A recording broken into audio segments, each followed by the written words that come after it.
복된 하루가 되시기를 간절히 축원을 드립니다. 성경은 한 사람이 기록한 건 아니고요, 아주 많은 사람들이 기록했을 뿐만 아니라 또한 이 성경을 사실 우리가 읽도록 편하게 하기 위해서 수많은 그러한 번역하는 작업들이 이루어졌는데요, 이 성경을 처음 라틴어로 번역한 사람이 바로 성제롬이라는 중세의 수도사였습니다. 그는 이 성경을 번역하기 위해서 많은 시간을 묵상하며 또한 예수님이 나셨던 예루살렘과 또한 이스라엘에도 머무르며 그렇게 성경 번역에 몰두하고 있었는데요, 어느 날은 이 환상 가운데 어린 아기 예수님을 만나게 됩니다.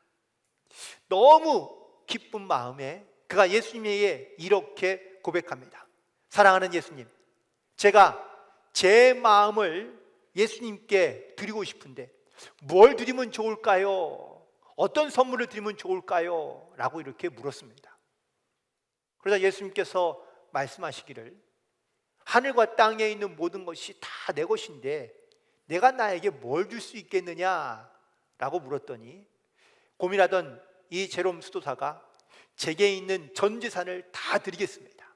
저는 재산이 필요 없는 사람이니까 주님께 드리겠습니다. 라고 이렇게 얘기합니다. 그러자 예수님께서, 나는 물질이 필요하지 않다. 내가 나에게 재산을 주고 싶다면 너의 돈을 다 가난한 사람들에게 나누어 주어라 라고 말씀하십니다. 그런데도 불구하고 이 제롬 수도사는 뭔가를 주님께 드리고 싶은 겁니다. 주님, 제가 이렇게 주님을 배웠는데 그냥 빈손으로 돌려보낼 수는 없지 않습니까? 저에게 무엇이든지 말씀하시면 제가 다 주님께 드리겠습니다 라고 이렇게 고백합니다.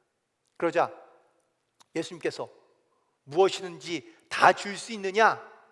라고 물으니 네, 다 드리겠습니다 라고 대답합니다. 그제서야 주님께서 이 제롬 수도사에게 말합니다. 그렇다면 내가 아직도 여전히 갖고 있는 너의 의심, 너의 불신, 너의 죄악들을 나에게 다오. 내가 오늘 그것을 가지고 십자가에 달리겠다 라고 말씀하시고 떠나셨다는 겁니다. 우리는 예수님께 뭘 드리면 예수님도 좋아하실까요? 우리가 예수님께 시간도 드리고 물질도 드리고 또한 우리의 몸으로 헌신으로 주님께 정말 좋은 것을 우리가 드립니다.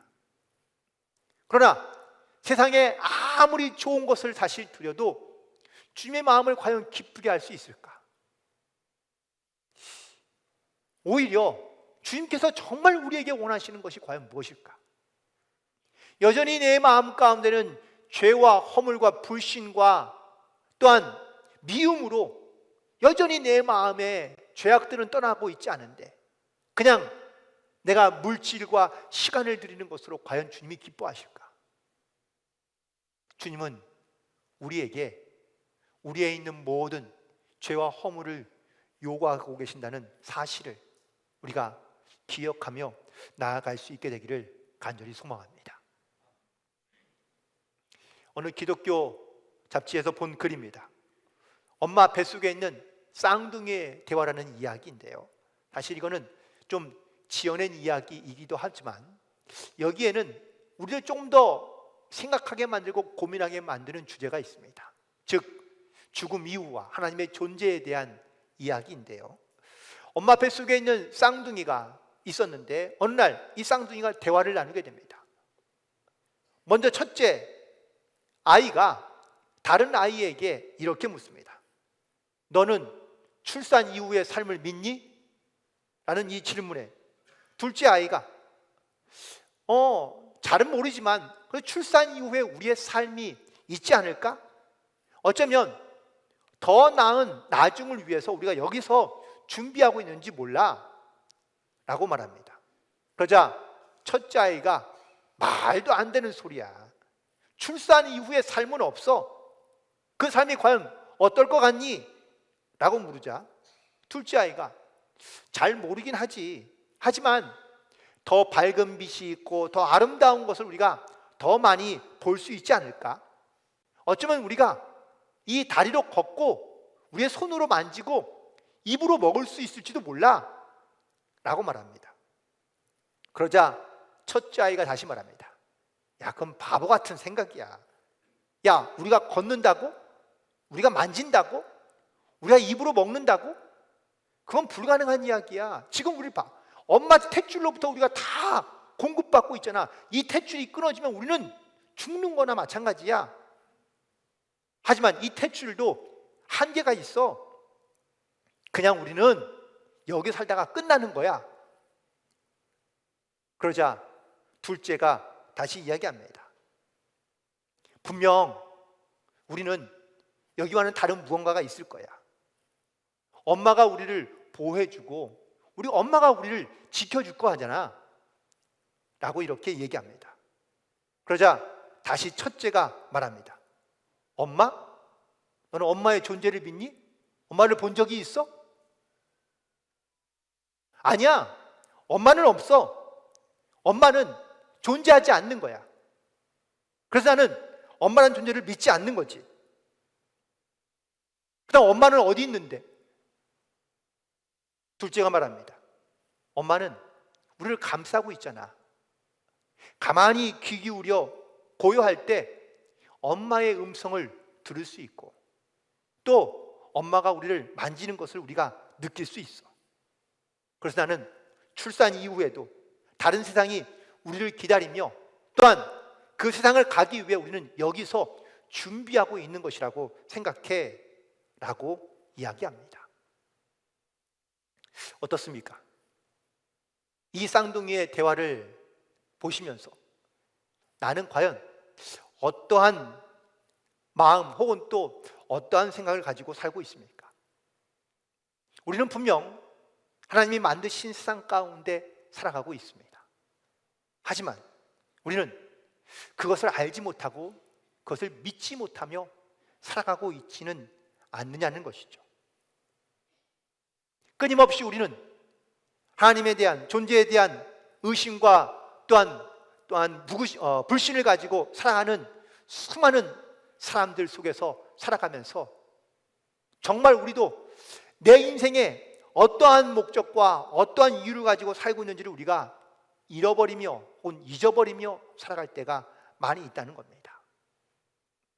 성경에는 많은 이야기가 등장하는데 오늘 본문에 있는 말씀은 제자와 그리고 예수님이 나누는 대화입니다. 성경에 많이 예수님과의 제자와 대화가 등장하고 있죠. 근데 오늘 말씀 가운데 예수님께서 제자들에게 이렇게 말씀하십니다. 내가 어디로 가는지 너희도 아느니라. 그러자 이 말씀에 도마가 대답합니다. 주여, 주께서 어디로 가는지 우리가 알지 못하거늘 우리가 그 길을 어찌 알겠습니까? 라고 대답합니다. 이 질문 속에서 또한 이 대답 속에서 우린 도마가 정말 예수님께서 가시는 길을 알지 못하고 대답하고 있다라고 생각할 수 있습니다. 그런데 저는 오늘 이 말씀을 다시 한번 묵상하며 또한 앞에 있는 말씀과 뒤에 있는 말씀과 예수님의 대답을 묵상해 보니 이 도마의 질문에는 또 다른 의미가 있다는 것을 깨닫게 됩니다. 그건 바로 예수님, 왜 이 길을 가셔야만 합니까? 라고 묻고 있는 질문이었다는 것이죠. 성경에 등장하고 있는 이 도마의 모습 속에서 첫 번째 먼저 도마의 모습을 우리가 조금 생각해 봐야 할 텐데요. 도마가 처음 성경에 등장하고 있는 부분은 바로 요한복음 11장에 등장하고 있습니다. 그런데 이 도마의 등장이 매우 놀랍습니다. 요한복음 11장 16절에 보니까 디두모라고도 하는 도마가 다른 제자들에게 말하되 우리도 주와 함께 죽으러 가자 라고 이렇게 말하고 있습니다. 이 배경은 예수님께서 멀리 다른 곳에 계시는데 그때 마침 자기의 친구이며 혹은 또 후원자였던 나사로가 죽게 되었다는 소식을 듣게 됩니다. 그래서 제자들과 함께 우리가 나사로가 있는 곳으로 가자라고 말하십니다. 제자들이 다 말립니다. 예수님, 이건 어리석은 짓입니다. 우리가 좀 전에, 얼마 전에 예수님께서 돌에 맞아 죽을 뻔했거든요. 그걸 기억하십시오. 우리가 돌아가면 사람들로부터 우린 돌에 맞아 죽을 수 있습니다 라고 말합니다. 그래서 제자들이 한결같이 다 말리고 있는 상황입니다. 그런데 이때 도마는 반대로 우리가 제자들을 종용하며 같이 가자, 예수님과 함께 가자, 그리고 함께 가서 죽자라고 이렇게 담대하게 이야기합니다. 이 도마가 얼마나 의리가 있는 남자인지 모릅니다. 제자들에게도 그 의리를 지키며, 그리고 스승인 예수님에 대한 무한한 신뢰를 갖고 있는 모습을 그의 말 속에서 우리가 발견할 수 있습니다. 성경에 기록된 디두모라 하는 이 도마는요, 디두모나 도마나 똑같은 이름인데 표현만 다를 뿐입니다. 디두모는 헬라어적인 표현이고 도마는 히브리적, 바로 히브리어인데요. 그런데 이 말에는 바로 똑같은 의미가 있는데 바로 쌍둥이라는 말입니다. 즉 도마는 쌍둥이였다는 것이죠. 하지만 성경 어느 곳에도 이 도마의 쌍둥이 형제가 등장하고는 있지는 않습니다. 아마 이 도마가 어쩌면 자기의 동료이며 또한 자기의 친구들이었던 다른 제자들에게 우리가 예수님의 마음을 가지고 예수님과 함께 가자라고 종용하고 있는 것을 보게 됩니다. 사실 이때만 해도 도마는요, 아주 확고한 믿음과 분명한 믿음 가운데 나아가고 있는 것을 보게 됩니다. 그리고 두 번째 등장하는 도마의 이야기가 바로 오늘 본문에 있는 말씀인데요. 이 말씀을 이해하려면 이 앞장에 있는 13장에 있는 말씀을 조금 연결해서 봐야 됩니다. 13장에 예수님께서 전체적으로 보면 예수님께서 제자들의 발을 씻기십니다. 그리고 섬기는 자가 되어야 된다, 겸손해야 된다라고 말씀하십니다. 또 서로 사랑하라는 계명도 주시고, 그러면서 예수님께서 자기가 가야 할 길이 어떤 길인지, 왜 십자가를 지며 죽음의 길을 가야 하는지를 예수님께서 제자들에게 말씀해 주십니다. 그런데 그때 13장 마지막 부분에 보면 베드로가 등장하는데, 이 베드로가 예수님에게 묻는 질문이 있습니다. 36절에 있는 말씀인데, 주여 어디로 가십니까? 라고 말씀하십니다. 묻습니다. 베드로도 예수님께서 어느 길로 갈지, 어디로 갈지 궁금해서 묻고 있는 거죠. 그러자 예수님께서 베드로에게 말씀하십니다. 내가 가는 곳에 내가 지금은 따라올 수 없으나 후에는 따라오리라. 그래서 베드로가 뭐라고 대답합니까? 무슨 말씀입니까, 예수님? 저는 지금 따라갈 수 있습니다. 그리고 저는 절대 배신하지 않겠습니다. 내 목숨을 버려서라도 나는 주님을 따르겠습니다 라고 이렇게 대답합니다. 자신에 차 있는 베드로의 모습 아닙니까? 끝까지 예수를 믿겠다는, 신뢰하겠다는 그런 의지가 분명히 의리의 남자의 모습을 보여주고 있는데, 그런데 놀랍게도 이 베드로의 말에 예수님께서 어떻게 말씀하신 줄 아십니까? 오늘 밤 닭이 3번 울기 전에 내가 나를 3번 부인하리라 말씀하십니다. 예수님께서 왜 이렇게 말씀하셨을까요? 베드로가 어떠한 의미를 가지고 예수님에게 묻고 있는지를 예수님이 아시는 겁니다. 베드로는 인간적으로 교만했던 겁니다. 나는 절대 예수님을 버리지 않아. 다른 제자는 다 버려도 나만은 틀려. 나는 안 그래 라고 말하며 또한 그런 목적을 가지고 묻고 있는 것이죠. 그래서 예수님께서 그의 교만을 아시고 그렇게 말씀하신 겁니다. 이 말씀을 다 하시고 난 다음에 예수님께서 제자들에게 오늘 본문에서 말씀하시는 겁니다. 내가 가는 길을 너희가 다 안다. 제자들도 아마 예수님께서 어느 길을 가려 하시는지를 이미 어느 정도는 알고 있습니다. 그런데 오늘 본문에서 도마가 말합니다. 주여, 주께서 어디로 가시는지 우리가 알지 못하거늘 그 길을 얼지 알겠습니까? 라고 묻고 있습니다. 이 도마의 질문은 과연 어떤 질문일까요? 이 도마의 대답은 과연 어떤 대답이었을까요? 베드로처럼 교만하여 묻는 질문입니까? 아닙니다. 오늘에 있는 이 도마의 대답을 혹은 질문을 문자 그대로 해석하면 도마도 예수님이 어디로 가시는지 몰라서 묻는 질문 같습니다. 하지만 이미 벌써 예수님께서 자기의 길이 어떤 길인지 제자들에게 보여주셨고 알려주셨고 말씀하셨습니다. 그래서 너희들도 안다고 말씀하시는 겁니다. 하지만 도마가 묻고 있는 이 질문에는 저는 다른 의미가 있다고 느껴집니다. 도마는 예수님께서 굳이 어렵고 힘든 십자가의 길을 가지 않아도 되는데 왜 그 길을 가려 하십니까? 라고 묻고 있는 질문인 것이죠. 누가 우리에게 왜 이렇게 어렵고 힘들게 사냐고 묻는다면, 왜 쉬운 길 편한 길이 있는데 왜 그 길을 가지 않는다고 묻는다면 여러분 과연 뭐라고 대답하십니까? 지금 우리가 걷고자 하는 이 신앙과 믿음의 길이 과연 쉬운 길이고 또한 편한 길이라고 우리가 말할 수 있을까요? 아마 많은 세상에 있는 사람들은 우리가 신앙과 믿음의 길을 걸어간다면 어리석고 미련한 사람들이라고 손가락질 할 줄 모릅니다.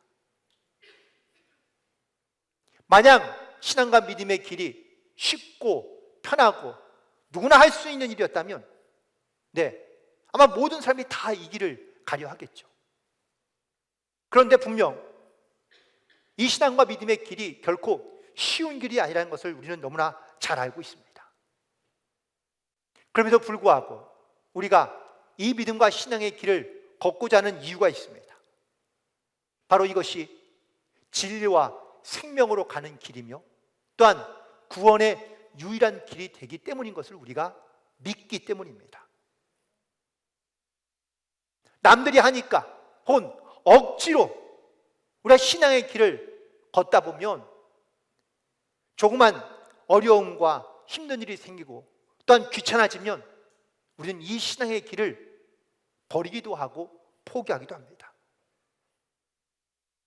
때로는 신앙과 믿음의 길이 무거운 짐처럼 느껴질 때가 있습니다. 그래서 주님께서 우리 가운데 이런 말씀을 주십니다. 수고하고 무거운 짐진 자들아 다 내게로 오라. 내가 너희를 쉬게 하리라. 분명 주님께서 우리 가운데 이렇게 말씀하시는데 우리는 이 신앙의 길이 또한 믿음의 길을 걷는 것이 너무나 힘들고 무겁게 느껴져서 그 무거운 짐을 스스로 지려 하니 또한 그걸 지고 가려 하니 어렵고 힘들 때가 많은 겁니다. 도마는 예수님께 묻고 있습니다. 주님, 쉬운 길이 있고 편한 길이 있는데 왜 굳이 이런 어려운 길을 걸어가려 하십니까? 이 질문에 혹은 이 이야기에 주님께서 하신 말씀이 바로 해답입니다. 내가 곧 길이요 진리요 생명이니 나로 말미암지 않고는 아버지께로 올 자가 없기 때문에 예수님께서 그 십자가의 길을 걸어가야 한다고 말씀하고 계신 겁니다. 그리고 도마의 세 번째 이야기는 요한복음 20장에 등장하게 되는데요. 예수님께서 십자가에 죽으셨다가 다시 부활하시고 그리고 제자들에게 나타나 보여주셨습니다. 그런데 하필 그때 도마가 그 자리에 있지 않았습니다. 앞서 우리가 도마는 어떤 사람이라고 말씀했죠? 그는요 의리가 강한 사람이고 공동체 의식이 강한 사람이었습니다. 그런데 왜 제자들의 모임의 자리에 그는 없었을까요? 물론 여러 가지 많은 이유가 있었겠죠. 그도 두려워서 나가서 방황하고 있을 거다. 또한 예수님의 죽음이 너무 충격적이어서 혼자 어디 가서 울고 있는 것이다. 아니면 그가 용기 있는 사람이었기 때문에 그는 제자들과 머물러서 두려워하기보다 오히려 밖에 있는 상황을 돌아보고 체크하며 그가 다시 뭔가를 하려 했을 것이다 라는 다양한 어떤 이러한 추측들이 있을 수 있습니다. 하지만 어쨌든 간에 그는 그 자리에 없었습니다. 제자들이 예수님을 만났고 보았다고 얘기하지만 도마는 믿지 않습니다. 믿을 수 없었습니다. 결국 그 자리에 없었기 때문에 그는 예수님을 만날 기회도 또한 그분의 음성을 들을 수 있는 기회를 그는 놓쳐버린 것이겠죠.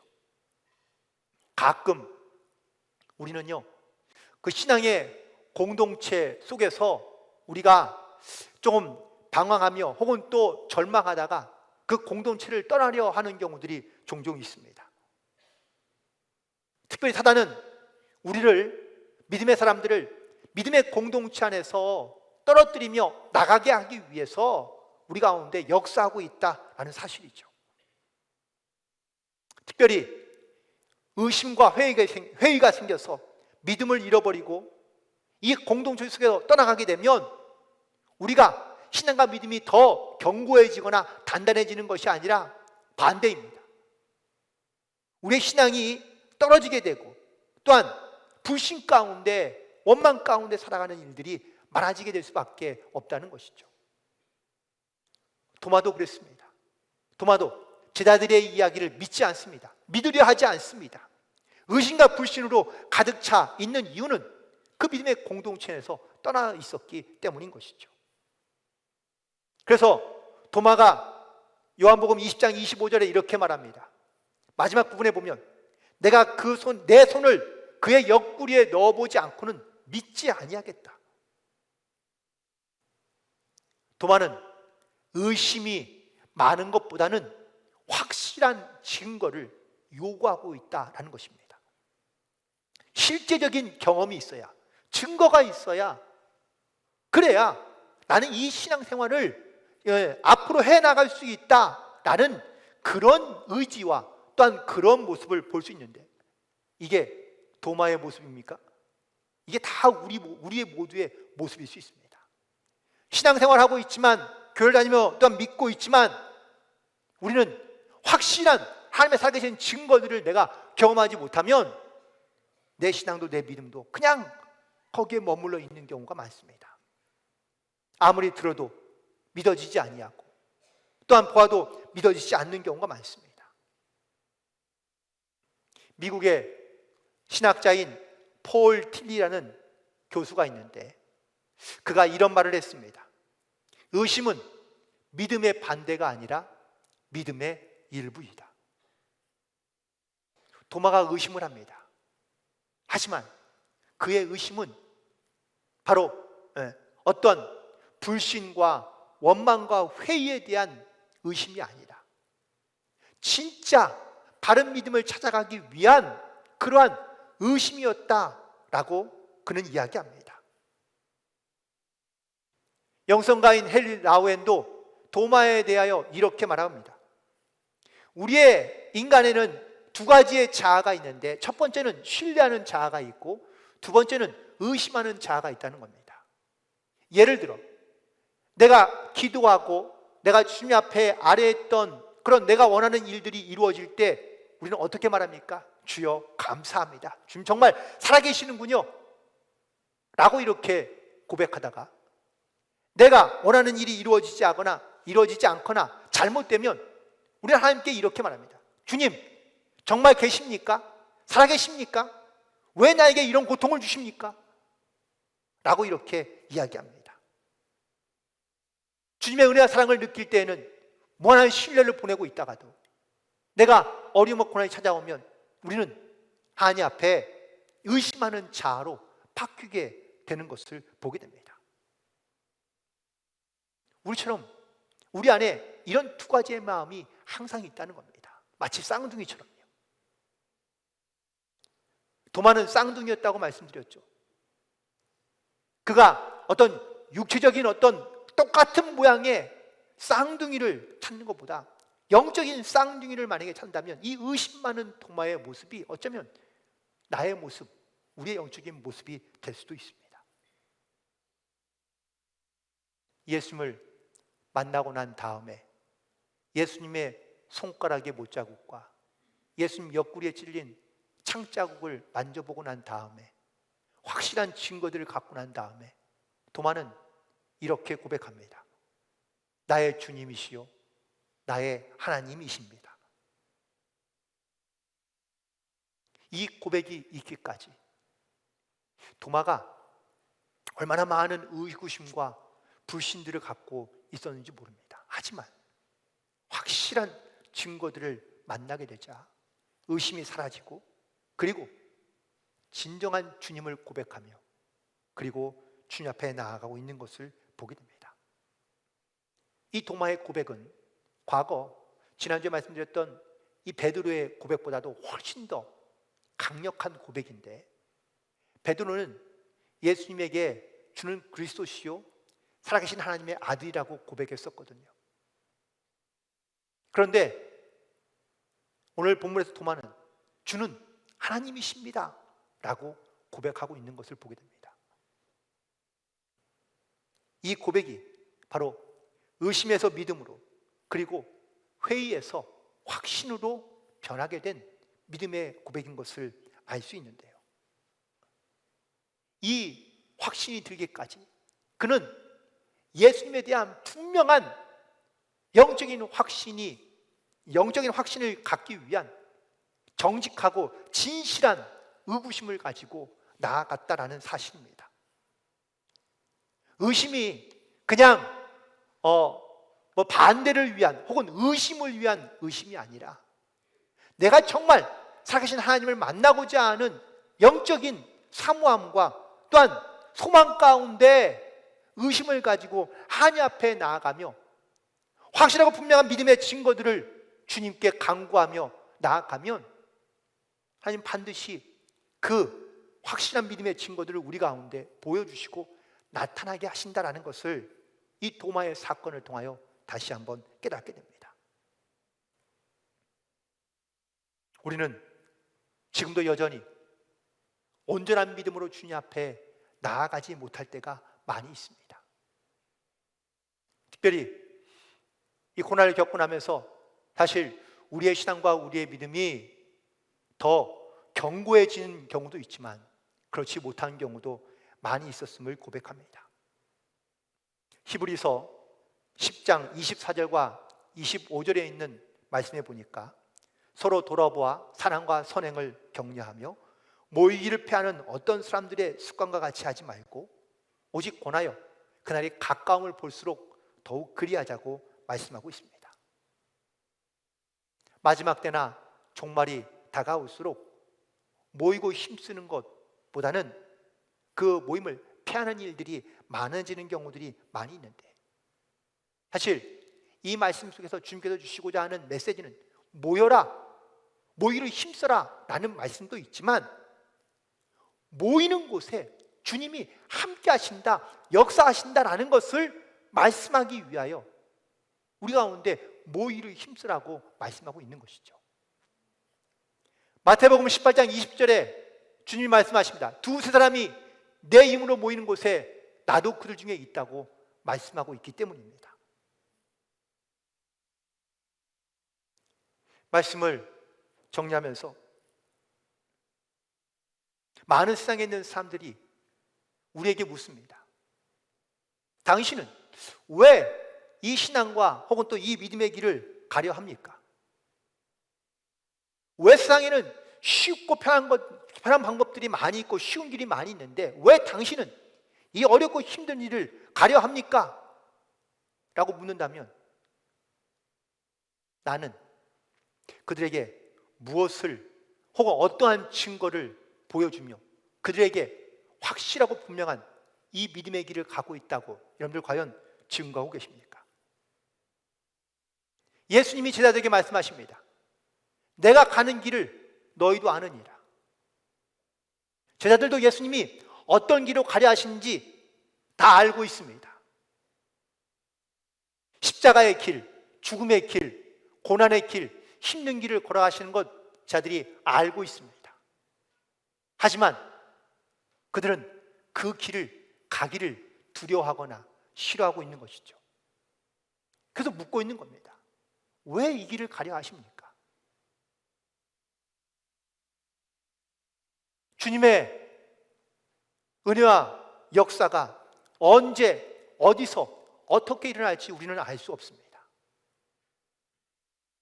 하지만 분명한 것은 이 길이 진리에 이르는 길이고 생명에 이르는 길이며 구원에 이르는 유일한 길인 것을 우리가 믿고 있고 또한 그걸 우리가 믿음으로 고백하고 있기 때문에 우리는 이 길을 포기하지 않고 끝까지 가야 하는 겁니다. 그래서 도마의 질문에, 도마의 이야기에 오늘 결론적으로 주님께서 주시는 말씀은 내가 곧 길이요 진리요 생명이라고 말씀하시고 나로 말미암지 않고는 아버지께로 올 자가 없다고 분명하게 선포하고 계신 겁니다.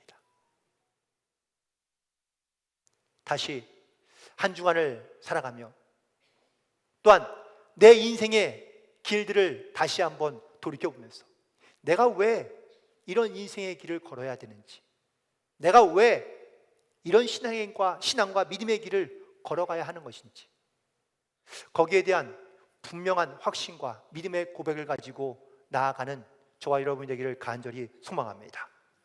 그리고 그 길이 유일한 길이며 또한 진리와 생명으로 우리 가운데 역사하시는 주님께서 우리 가운데 그런 살아계신 증거들을 우리가 반드시 경험하며 체험하며 또한 그 믿음의 고백을 가지고 확신을 가지고 승리하며 나아가는 모든 성도들이 되시기를 주님의 이름으로 간절히 축원을 드립니다. 기도하시겠습니다.